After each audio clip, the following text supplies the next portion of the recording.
that Mo has done is constantly challenges at different points of time in the tournament. I'm going to ask you to do something. I'm going to ask you to really, really make sure we get addicted to this feeling. Because this is a start.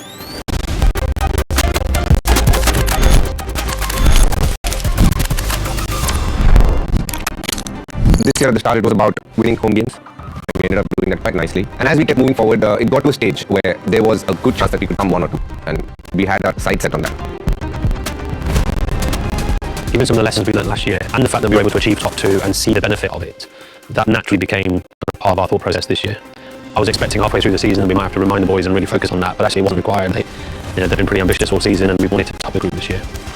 It's also about saying that there might be years where we don't achieve top 2 and you've got to find a different way to win, but this year it was good that we've been able to back up what we did last year and top the table, and that really deepens your confidence when you start going into playoffs and knockout games.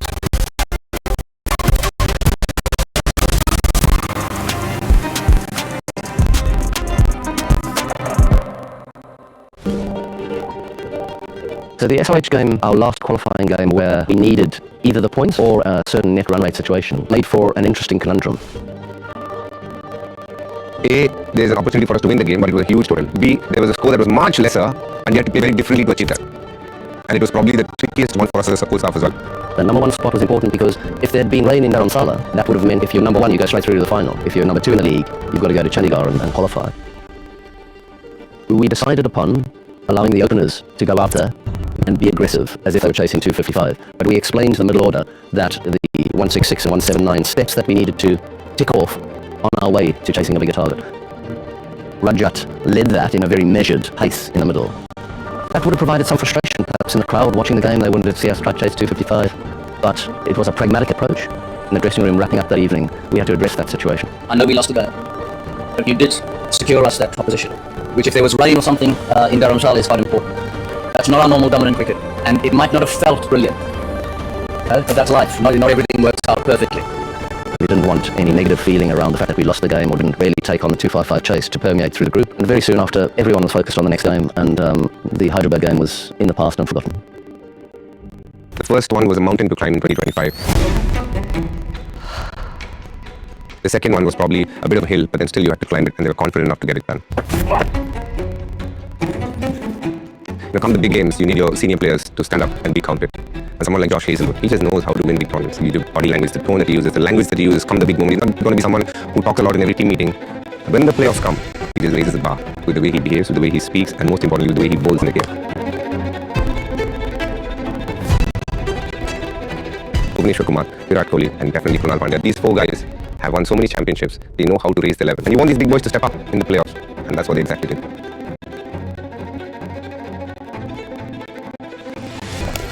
If you have an identity or a playing style in mind, it doesn't make sense to me to recruit people that don't authentically fit that style and ask them to do something different. So we deliberately went for players that we felt could bring to life the vision of the way we wanted to play in our heads. So what that means is, under pressure, they're not going to revert to anything else. They're going to do what you expect them to do, because that's what they usually do. And I think that's very important in big games. I've seen a lot of teams, and I've been involved in teams as well, where the pressure ramps up and they just move away from probably what has been working. If I go back to that 2024 season when we lost in the eliminator to RR, we'd made some really good ground in the 6 wins in a row, and it felt like in that pressure eliminator game we just reverted back again, which was a strong lesson to Andy and me. So we wanted to build a team that wasn't at risk of doing that.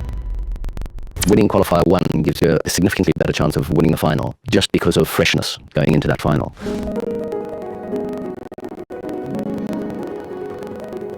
In qualifier 1, we obviously played GT in Dharamshala, conditions that we'd experienced during the group campaign, which was quite helpful. But we know that GT are going to be tough opposition on any surface. Right from the get-go, we've been talking about being attacking champions, and that game was the perfect example of what wanting to be an attacking champion would mean. We lost the toss, we were put into bat on what was a good pitch, not a great pitch. Just the intent with what Venkatesh Iyer started that game. I mean, if you were GT, you're thinking, wow, he's coming hard at this. We put them under pressure, scored 254. They were always going to struggle to get that against our bowling attack. First playoff game was a great example of why we have certain behavioral patterns, certain languages spoken, certain sort of processes set right through practice sessions and in the lead up to the games, because come at the big game, you want the boys to stand up and know exactly what they need to do and how they need to do it. And that's how they ended up doing it in Dharamshala. It was the best bowling attack of the comp, and we obviously applied pressure using our skills as a batting unit. GT, I must say, they had a really tough schedule. Playing Chandigarh, travelling the next day and then the final the following day. That was a tough lead into the final for them. We were aware that playing GT in their home conditions was going to give them a bit of an advantage. Of course it would. It'd be like us playing in Bangalore. When you're more used to certain conditions, you're going to probably be better equipped.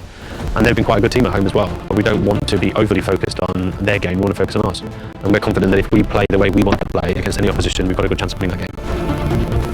I was quite pleased with the toss. We were quite keen on bowling first and chasing.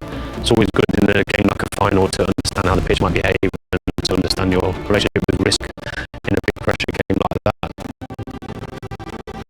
We were well versed in playing against GT, and it's an open secret their batting unit revolved around Sai and Shubman up front and Butler 3 or 4.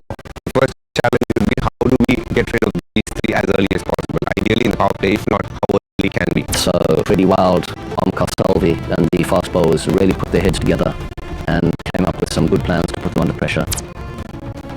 And Josh Hazelwood set the tone with Shubman Gill's wicket, and we bowled a masterclass over to Sai Sudarshan. And once you got those 2 wickets, then you know it was just Josh Butler. I probably most enjoyed Krunal getting Joss out. I thought that was a big moment. Even if wickets were falling at the other end, Joss had the ability to take the game away from you. And then in our run chase, huge credit to Virat and Venki for how they approached the power play. They could have seen it as a lowish score and set it to a moderate power play. And then before we know it, you lose a couple of wickets and the pressure comes on. So I really respect the fact that both of them went incredibly brave from the start. They tried to take the game away from the opposition. And then we did lose a couple of wickets, which can happen in a chase like that against a good team. When Krunal did get out, you do think, oh, is this their chance of coming back in the game? But again, TD changing his method, adapting to what the situation required, showing the ability to go down a few gears because that's what the team wanted. And that is what our support staff have always wanted. We want to go aggressive, but if the situation demands that maybe we have to go down a gear or two just to absorb pressure during a middle phase, during some point in the game, try and do it. Watching Virat finish it in that final is an absolute privilege, to say the least. I think it's a privilege sometimes to just watch him bat.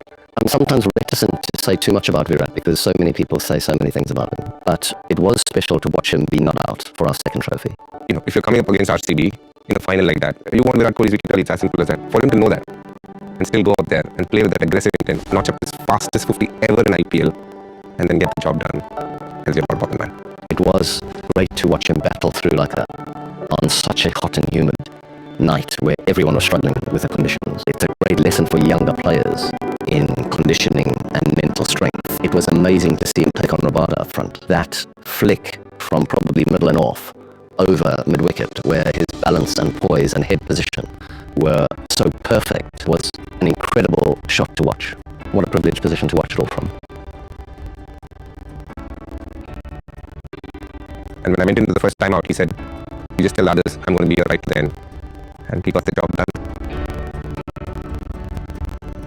To see Jitesh out there at the end as well. He's probably had a slightly modest season by his standards with the runs, but he's been amazing behind the stumps. He's probably been, the keeper of the tournament. When you speak about Jitesh, you look at his scores and you think, oh, he's not had a great season with a bat, but boy, his wicket keeping has probably been the best any wicket keeper has probably had in an IPL season ever. And then he gives value in terms of his vice captaincy, angles, helping Rajat Patidar. Most importantly, the kind of energy and enthusiasm that he brings. And one thing with Jitesh, when the big game comes,